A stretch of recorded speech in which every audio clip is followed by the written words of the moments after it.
Vsak, ki dela z ljudmi, vam bo povedal, da je včasih res težko z njimi delati. Se vem, včasih smo pod vplivom vremena, včasih nas malo osluna, no, ampak vsem se ene stvari kar naprej ponavljajo. No, in tole je 5 stvari, ki nam gre v laboratoriju pri vsakodnevnem delu res na živce.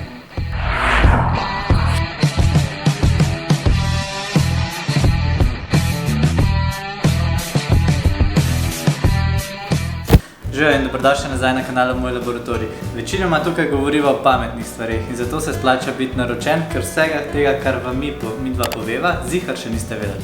No, danes bova pa malo jamrala, pa malo opravljala. Malo sem se pogovarjala s kolegi v labu, katere stvari so tiste, ki jim grejo na živce, in evo, tukaj je naš seznam. Sploh zame, ki zelo rada upoštevam navodila, je blazno zoprno, če jih moji pacienti ne, ker mi s tem kradejo čas. Zdravstveni delavci smo običajno precej obremenjeni, zato se naučimo svoj čas zelo optimizirati, kar pomeni skrajšanje aktivnosti, pogovorov in tako naprej. In nekateri pacienti si nažalost radi zelo vzamejo čas. Laboratorij, prosim. A je to laboratorij? Ja, laboratorij, kar povejte. Jaz bi imel pa eno vprašanje. Kar povejte. Ja, glede teh preiskav. Katere preiskave pa mislite, kar nekaj jih opravljamo? Ja, tele, ki jih delate vi, no? Mislite hormone, alergijo, biokemijo, hematologijo? Ne, tele preiskave iz krvi. Iz krvi delamo precej veliko preiskav, mogoče nam pa lahko zaupate, kakšne imate težave. Je tukaj berem na spletni strani, no pa me zanima, če imam raka. Na kateri spletni strani pa to berete? Je tukaj na forumu, je napisal eden, da je imel gamma, GT, GTT3, zdaj sem mu pa odkril raka, pa me zanima, če ga vam jaz tudi. No, včasih pa dobimo ravno kontraprimer. Pacienti so zelo skrivnostni, sploh kar se tiče telih GDPR zadev. Tole imam. A vas lahko prosim še za malo vaših podatkov? Izvolite.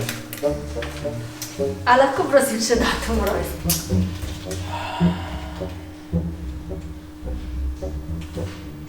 Evo.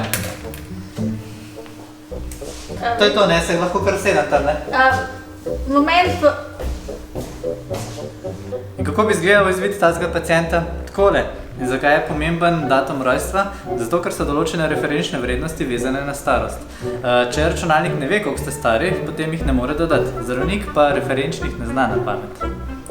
No, veliko bi se pa dalo povedati o neupoštevanju navodil, predvsem pri oddaji urina. Kaj da zdaj ta urin? Hvala sem eno vprašanje. Kaj da zdaj ta urin? Lahko tukaj pustim.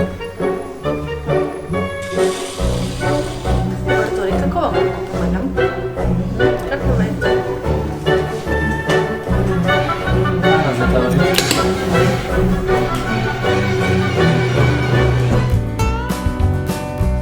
Čakanje.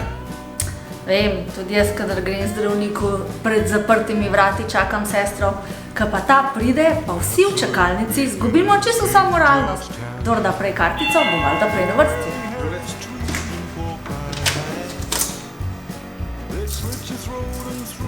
Druga izkušnja, ki sem jaz že ene parkrat doživel, je tudi predalček za kartice. Se veste, tisto, ki vsi zdravstvene kartice nalagajo ena drugega. Valjda, tista, ki bo spodaj, bo prej. Tista na vrhu pa pomeni, da je zadnji prišel. Razen, če nekdo pride in vse skupaj malo zameša. No, nihče ne mara čakati in nažalost vedno vsi čakamo na zdravstveno obravnavo. Vendar pa vam iz naših izkušenj lahko povemo, da je narava dela pač taka, da včasih za odvzem krvi rabiš 3 minutke, včasih pa 15 minut, ker ima pacient zelo skrite žile. No, imaš pa tudi tazga pacienta, ki je žile pustil doma, to pa zna trajati. Najbrž je zares za vas pacienta najbolj zoprn del v laboratoriju res odvzem krvi. Gre za boleč poseg v telo in kljub temu, da vsakeč naredimo isto, si tudi dva odvzema nista enaka. Jaz dajem kri kar naprej, pa me včasih boli, včasih pa niti čutim. Tako da načeloma imamo pri odvzemu krvi mi glavno vlogo. Se pravi, prosimo pacienta, da odloži stvari, da se sleče, da zaviha rokav, da se usede na stol, stisne pest, spusti pest, prime tampon in čau, lahko gre. In kako se stvar zaplete? Za vprašanje, pa s tem, da pač hoče pacient prevzeti vlogo. kam lahko odložim, ali levo, ali desno, ali zaviham rokav, ali dam dol uro, ali bo bolel, koliko časa je že jemljete kri, ali stisnem pest, koliko je proved bomo dali, ali lahko pest pustim, kaj moram prijeti, pa stisne pest, a je že konc, koliko časa moram imeti ta povoj gor, a mora biti ta povoj toliko tesno, a imate mogoče povoj, ne vem, v rumeni barvi, zato da mi paše zraven jopce? Mi razumemo, da vas je strah. Usposobljeni smo tudi za take primere. Dajte nam prej to povedati, bomo se pogovarjali z vami, bomo vam vse razložili. Lahko vas damo tudi ležati, lahko pride najbolj izkušeni vzeti kri, lahko se tudi potrudimo, da kri dobimo že v prvem poskusu. Da bo stvar čim manj neprijetna za vas, dajte nam res povedati. Odvzem bo tako tudi manj stresen, manj boleč, pa lažji za nas. Pacient ne pride tešč za preiskave, za katere bi mogel biti tešč. Vi se nam sicer vedno lahko zlažete, pa rečete, da ste tešči, tudi če ste zjutraj pojedli vse, kar je prišlo mimo. Mi bomo samo izmerili tisto, kar je zdravnik naročil v krvi. In če ste jedli, ali pa tudi če ste dali čisto sama mlekca v kavo, niste več na tešče. Mi v laboratoriju merimo več kot 50 stvari. Da bi za vsako vedeli natančno, kako na njo vpliva vitamin C, pa holesteroli, pa trigliceridi, pa ostali vitamini, ne hvala. Rajš vam rečemo, da bodite na tešče. Pa da ne misliš, nam je načeloma vse, če ste ali pa niste tešči. Ker itak, če se zlažete, tega ne bomo vedeli, dokler tega ne zmerimo. Bo pa tista številka na izvidu, tista, ki bo vašemu zdravniku nekaj pomenila in vas boste mogli vi potem njemu razlagati, kaj ste jedli, kaj niste jedli, pa da je bilo sam čist malo mleksa v kavi. Stvari, ki nam greje na živce, je tudi to, da je premalo vzorca. Mogoče je to sicer stvar, ki se bolj tiče nas, takrat, kadar nam vi pošiljate vaše vzorce, saj nam za nekatere preiskave lahko vzorček pošljete sami. Pa ne skrbeti, blata nam vedno pošljete dovolj. Očitno si velikost lešnika vsak predstavlja po svoje. Ja, drugače pa slina in krvjo. Naprimer slina. V navodilih piše, da se napolni ena ampulca takole do 1/3 in en plunek nažalost ni 1/3. Drug primer pa so intolerance. Mi to res rabimo malo krvi. Malo je za nas 200 mikrolitrov, kar je tole.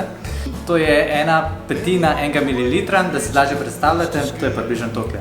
In iz ene praskice oziroma ene kapljice žal ne bo šlo.